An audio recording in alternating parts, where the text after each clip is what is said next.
As parents, the one thing that we share in common is that we want to give our children the best start to life. Unfortunately, today's rates of chronic health conditions in children are all too alarming, from allergies and asthma to ADHD and autism.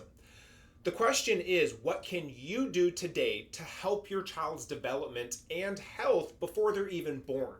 Keep watching this video if you want to find out the largest overlooked step when it comes to prenatal care. We're going to explore the crucial role of the nervous system in your baby's development and how understanding this unique connection can help you make informed decisions about your pregnancy journey. You're going to learn about this concept of the perfect storm and practical steps that you can take to support your baby's optimal development. Moms in my practice here at Maximize Chiropractic have a habit of reflecting back at their pregnancy when we go over these perfect storm stressors. And the majority of them look at this as, darn, I wish I did things differently. See, in Maximize Chiropractic, we work with pregnant women, we work with sick kids, and we start to reflect on causative factors. We look at mom's fertility challenges, her stressful pregnancy. We look at the procedures in the hospital with inductions, epidurals, forceps, vacuum extractions, cesarean sections. We look at these kiddos who were babies with colic, digestive issues, sleep struggles, the inability to latch for breastfeeding. We see this transition into a toddler who is discoordinated and always sick, struggling with speech. Then we see that child evolve into a hyperactive individual, having sleep issues and learning disabilities. It is a very real, similar cascade of events that lead to what we call the perfect storm. Now, in the United States, how in the heck did we get to this point? We are the first in emergency care, but the last in maternal and infant mortality rates. The United States spends over $50 billion in childbirth every year. Fertility clinics in this country, in 2022, $7.9 billion, and it's projected by 2028 to go to $16.8 billion. 25% of women are induced, and 75% of women in the United States receive an epidural during during labor. 1 in 3 American women undergo a cesarean section, despite the World Health Organization recommending no more than 15%.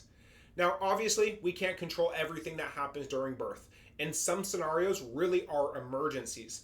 But what we can do here is help you as a mother and aid your baby's adaptability to these stressors during pregnancy. Many may think it's just hormones. Some are correct, however, there's a lot more to this equation. So we need to take a step back and we need to look at what controls every system inside you and your baby's body. It is the nervous system. The nervous system is the foundation for growing babies, and especially healthy babies. Now, the nervous system is broken into 2 branches. We have the sympathetic nervous system, which is fight or flight. This is activated in times of stress or perceived danger.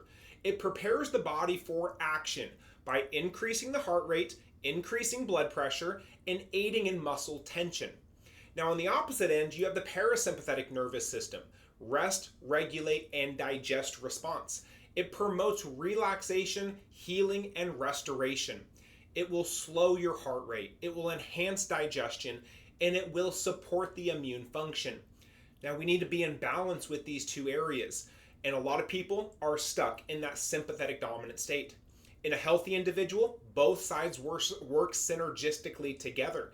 They allow the body to respond appropriately to different situations. However, when the nervous system is not balanced, it will lead to a state of chronic stress and, secondarily, nervous system dysregulation.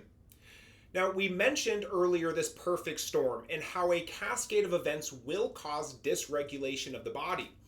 Now, this cascade of events leads to nervous system dysregulation, and that's what we're here to talk about today. We're going to first start, though, with some really nerdy terminology, so stick with me on this. The role of the HPA axis, which is hypothalamic pituitary adrenal, which is a complex endocrine system that plays a crucial role in regulating the body's response to stress. Whereas you have an HPG axis, which is hypothalamic pituitary gonadal, which is a crucial neuroendocrine system that regulates the reproduction of sex hormones in both men and women. Now, nervous system dysregulation can lead to many hormonal imbalances. They can aid in painful menstrual cycles, fertility struggles, or irregularities within the monthly cycle. When the body is stuck in a state of chronic stress with an overactive sympathetic nervous system, it will disrupt the hormone balances necessary for conception, and it will affect the healthy fetal development. Now, there is this concept of this HPA axis versus the HPG axis and how it comes into play, especially for conception. The HPA axis is activated in times of stress. It releases cortisol and other stress hormones that can interfere with reproductive function. So what if there is a cause, more though than just bad genes, bad genetics, unknown? What if this HPA axis is stopping you from having a conception with a desire for pregnancy? Whereas the HPG axis is responsible for the production of productive hormones, estrogen, progesterone, and testosterone. So it's affecting both men and women. When the body is in a state of chronic stress, the HPA axis can override the HPG axis, making it more difficult to conceive and maintain a healthy pregnancy. Both pathways are incredibly important.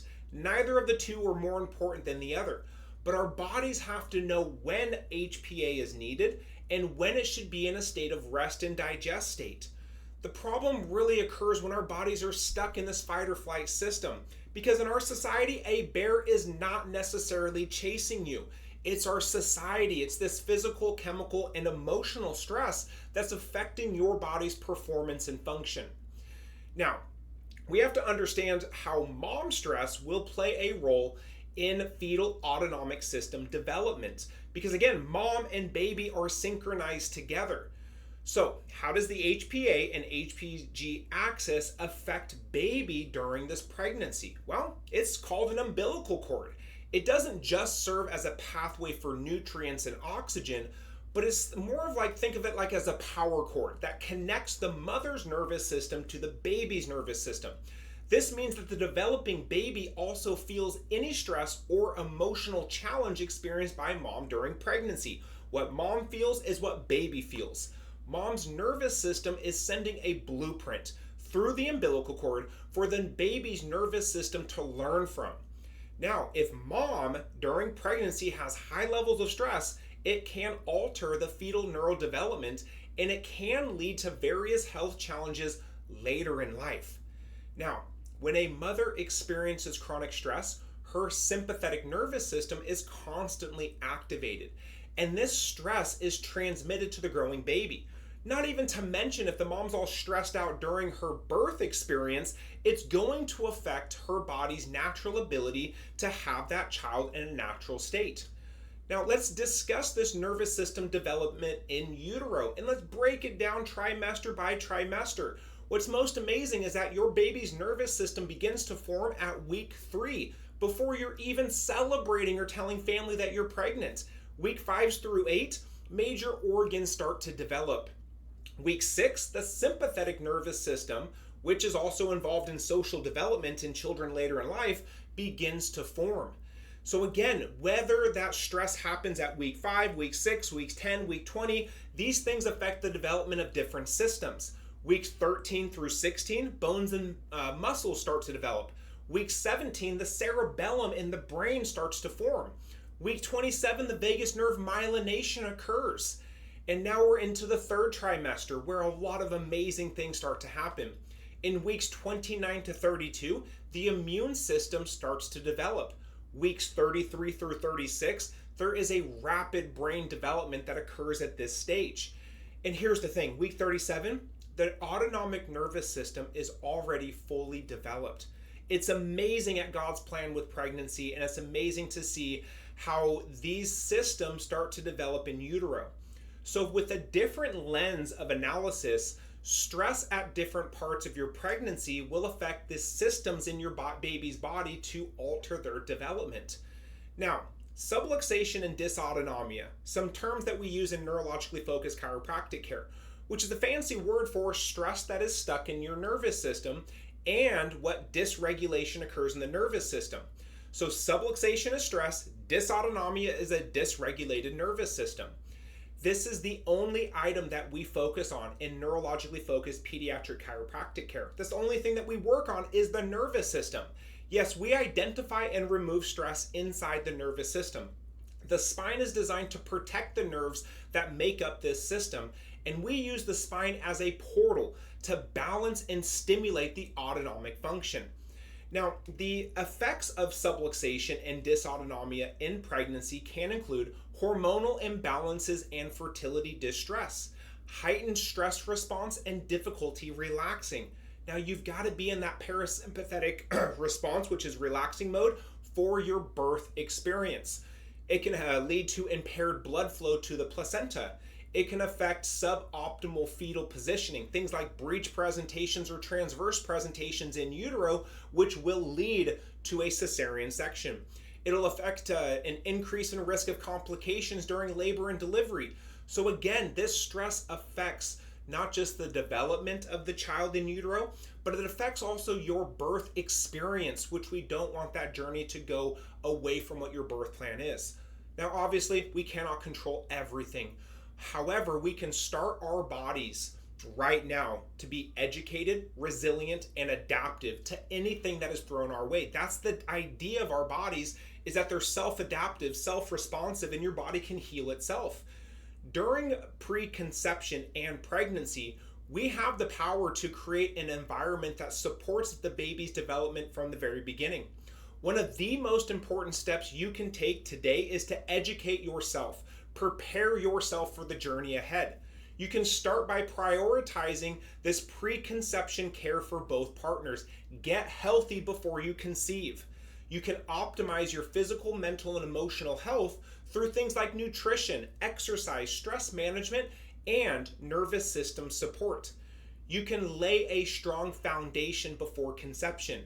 You can increase your chances of a healthy pregnancy and a thriving baby. This is the only way that God designed pregnancy to occur.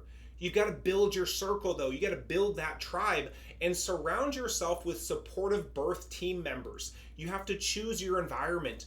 Choose your healthcare provider that aligns with your values. This is one of the biggest challenges that I see with women, is that they have a desire for a natural, all-inclusive birth. That's all amazing. They get to choose what they do. But then they go to a hospital that has a predetermined birth plan for you. You go in there, you want a different approach than they have to offer. Their teams may not empower you. Their teams may not support what your birth plan is. Now, in reality, they don't work for you. If you go to your healthcare provider through your insurance company, those doctors work for the insurance company. There is a business in being born. We discussed that with the monetary value of what childbirth is, and look how great we're doing as a country. We are the highest in infant mortality rates in the industrialized countries. We have to focus on this differently. Find a midwife, find a doula, get into pelvic floor physical therapy, or even a breastfeeding consultant.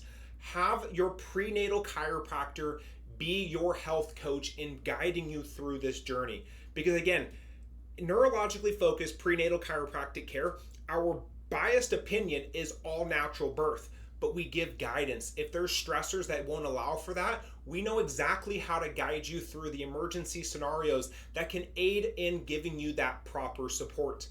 Now that we've walked through all these amazing things, I really hope that you can truly see the impact that you can make on your growing baby. How cool is it that if you focus on your nervous system development, we have the ability to affect our children's development even before they're born, even before they're conceived, which is so important. Help that foundation inside.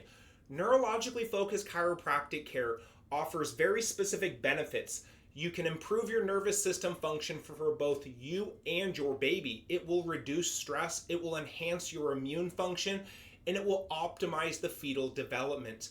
So often I see moms who have a very specific birth plan. They do nothing until their child has a breech presentation. They come rushing into the office at 36 weeks. They have 1 week until their scheduled C-section. They're doing an external cephalic maneuver the following day. They're in a massively shut down and stressed out state. Don't let that happen to you. Be proactive. Focus on your body prior to conception. If you have health challenges prior to conceiving, make sure you get those areas resolved. Let's start seeing what you and your partner's nervous system look like. At Maximize Chiropractic, we test this neurological stability through our Neurological INSiGHT Scans. They're non-invasive and they show us exactly where your nervous system stress is hiding and gives us a customized action plan to give you guidance through a care plan. We look forward to not just serving you, but the future generations with focusing on your health potential.